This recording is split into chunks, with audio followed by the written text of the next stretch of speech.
Hello everyone, this is Dr. Simantini, practicing dermatologist, and today we are going to discuss about hair care routine. Okay, so today we are going to discuss some of the basic hair care routine that you can follow in order to minimize your hair fall, and also it will help to make your hair more healthy and more strong. Third video on the hair fall series. In my previous videos, I have discussed about the hair loss, what are the more common causes and how you can treat it. Nowadays, everyone complains of hair fall, okay? They want that smooth, shiny, glossy hair that you see in the most of the TV commercials. What is a healthy hair? The healthy hair is a one which is smooth, glossy, strong and flexible. Now hair has something called as a cuticle, okay? So that is the outer cover which is protecting the inner cortex. Okay, so when you do simple hair care procedures like blow drying or straightening or ironing, you're damaging this outside cuticle.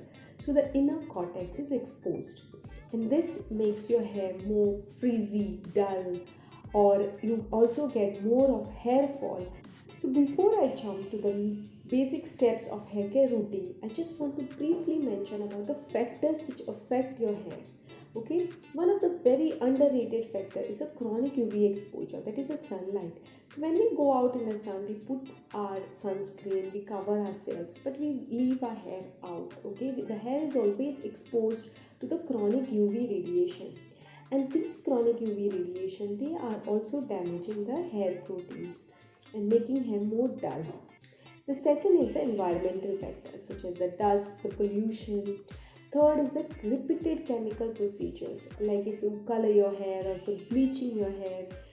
Third is the chronic wetting of your hair, like repeated washing. Some people have this habit of constantly washing their hair 2 or 3 times in a day.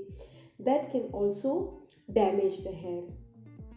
Last is over combing, over brushing of your hair. And is using any hot tools like hot comb, ironing, straightening, blow drying. So these procedures are also harmful for hair. So these were some of the factors which I've listed which can cause damage to the hair. So when we say damage to the hair, what actually happens is there's an outer layer which is called as a cuticle, and this tends to protect the inner cortex. Now this hair cuticle prevents any evaporation of water. It allows any water from entering inside. So it kind of locks the moisture and keeps your hair very smooth and glossy.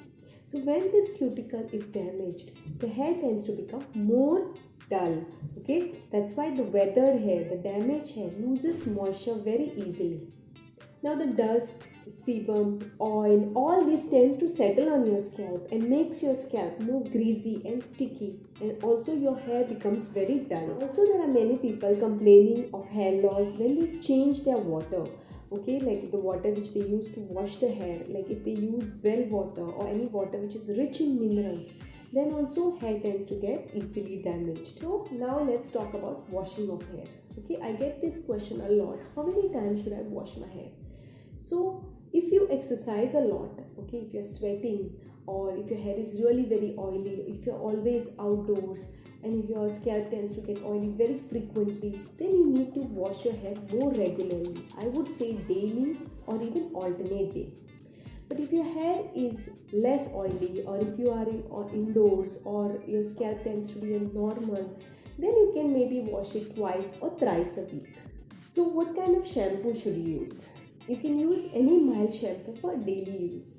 The shampoo, what it tends to do is tends to remove that grease, dirt or the oil that is present on your scalp, keeping your scalp clean. Just like how we wash our body, the skin of our body, similar, you have to also keep the skin of your scalp clean. Now, if you have a dandruff, depending upon the severity of the dandruff, you can use an anti-dandruff shampoo twice or thrice a week. Otherwise, mild shampoo can be good enough for a everyday use. Remember that you have to rinse your scalp with a lukewarm to a cold water. Never use hot water on your scalp because it tends to damage the roots. Okay, so you have to be very gentle when you're washing your hair. You have to first wet your scalp, apply the shampoo everywhere evenly throughout the scalp, and after 5 minutes you can rinse it off. If you're using an anti-dandruff shampoo, maybe you can leave it for 10 to 15 minutes and then rinse off your scalp. Now what about the conditioner? Now those who have a short hair usually do not need a conditioner because body tends to produce some oil, which is also called as a sebum, which is a natural conditioner, and it tends to reach around 1.5 inch of your hair and condition your hair, that is to keep your hair moist. But if you have a longer hair, then you have to condition the tips. Okay, so after you rinse off your shampoo, you can use the conditioner and apply it on your tips and then rinse it off after 5 to 10 minutes. Now oil is also a natural conditioner, so maybe you can also use a coconut oil on your wet hair only on the tips and then rinse it off with water. Now I do get a lot of questions about what kind of oil can I use, can oil be used to reduce hair fall? Well, the oil is a natural conditioner, as I've explained to you earlier. It doesn't matter what kind of oil you're using. Preferably, you have to use an oil which is natural and which is fragrance free, free from any additives or preservatives. Okay, so natural form, any oil in its natural form, like a natural coconut oil, will be also good for massaging your scalp. Ideally, you should use a warm oil and then dip your fingertips in it and massage the scalp. So what happens is it tends to improve the blood flow to your roots. Okay, the blood circulation gets improved and makes the hair a little bit stronger. If you have oily scalp or acne prone skin, then please refrain from using any oil or leaving it overnight on your scalp. In that case, you can use simply your fingertips and just massage your scalp regularly, and this would also help to improve the blood flow. Then about the hairstyles, okay, avoid any tight hairstyles, tight buns, tight clips, because it tends to pull your hair and give more strain on your roots. So your hair should be tied in a loose hairstyle or a loose bun. Okay, do not use any hair setting products or gels if you're experiencing any active hair fall. What kind of comb should you use? Ideally, you should use a white toothed comb. Okay, and you have to be very gentle. Do not comb your hair too many times. Do not be very harsh. You have to be very gentle with your hair. Okay, also do not share your comb with anyone and keep your comb clean. Avoid any vigorous brushing, vigorous combing of your hair. If you want to remove any tangles, please start them from the tip and then gradually move upward. Now hair colors or hair dyes tend to damage your shaft, okay, because they damage the cuticle and also can give you allergies. So if you are sensitive skin, then you may get allergies because it contains certain compounds which make your skin very sensitive. Okay, so please avoid using hair dyes or hair colors if you're experiencing any active hair loss. Now I do get a lot of patients asking me that their hair diameter has changed. So initially they had a very thick hair and now their hair has become very thin.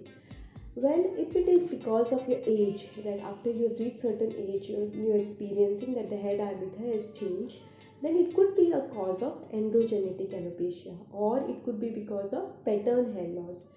So I've done a detailed video which I will provide in the description box, where you can check out why you get such kind of pattern hair loss.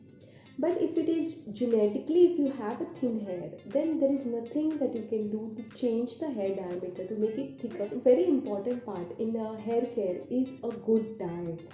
You have to have a well-balanced diet, a diet that is rich in vegetables, proteins, nuts and seeds. So a well-balanced diet gives you a good nutrition to your hair. But there are certain vitamins which are needed for making your hair strong, such as iron, vitamin A, biotin, vitamin C and E, which are natural antioxidants, vitamin B12 and zinc. So these micronutrients and vitamins are necessary, which you will get if you eat a well-balanced diet. Then you also have to have enough water. Okay, so make sure that you stay hydrated. You drink around 2 to 3 liters of water. But there are certain things which you can do at home in order to improve the texture of your hair or make them more stronger and healthier. The first and very important is massaging your hair. If you can regularly massage your hair for 10 minutes, then it helps to improve the blood circulation around the roots and make your hair more stronger.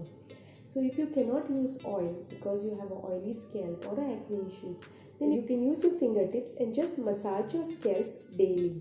Okay. The second thing is, you can, if you have dry or frizzy hair, you can use a homemade mask consisting of curd, banana, egg, a few drops of coconut oil, and apply this mask on your washed hair. Okay, starting from the tip, moving upwards, and leave it on for 1 to 2 hours and then rinse it off. This will also help to condition your hair and make them smoother. Okay, so these are some of the tips that you can follow daily in order to keep your hair strong and healthy. I hope you found this video useful. If you have any comments, then please leave them in the comment section below. If you like this video, then please share it with your friends. And if such content is of interest to you, then please subscribe to my channel and stay tuned for more videos. Thank you.